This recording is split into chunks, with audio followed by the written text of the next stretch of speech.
get this piece of bread, the one that I give it to, that is going to be the one that betrays me. So Jesus, he dips the piece of bread and he gives the piece of bread to Judas. And the other people are looking around wondering what is going on. What is he having him distribute some money? Is he having him pay for this feast? And they're looking around, and Jesus said, whatever you are going to do, Judas, hurry up and do it quickly. Somebody tell your neighbor, stop running, stop running. You must understand that the enemy comes in your life and bring distractions. And a lot of people in here got delayed destiny because every time something comes against you, you take off running from Jesus instead of running to Jesus. Every time somebody lies on you in the church, you run to the next church down the street. Every time the order is not the way you want it to be set, you run to the next church around the corner. And you need to understand that every time you run away from God, when you come back, you have to start all over again. And God is saying, see, you still not ready for the things that you're praying for. A lot of us don't weigh enough in the spirit. And that's why you're still waiting for God to do some things. Because God is saying, I know what you're asking for, but I have you waiting because every time somebody lie on you, you go lock yourself in the room and start crying. God, I need you to get over that.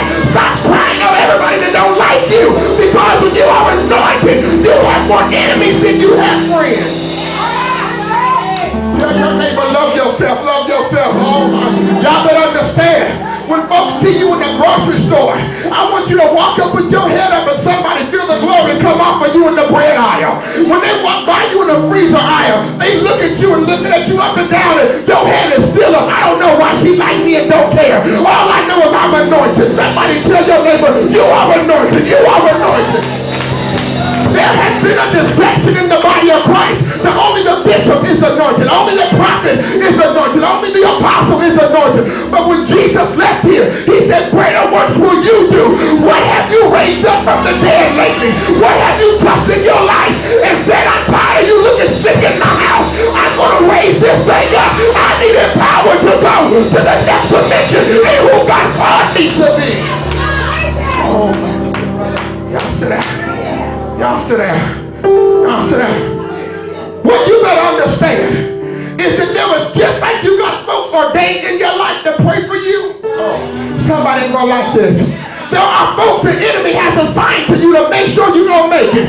And you don't see it because you're looking at the person and not the spirit. Oh, that's just my cousin. That's just my, no, that's a spirit.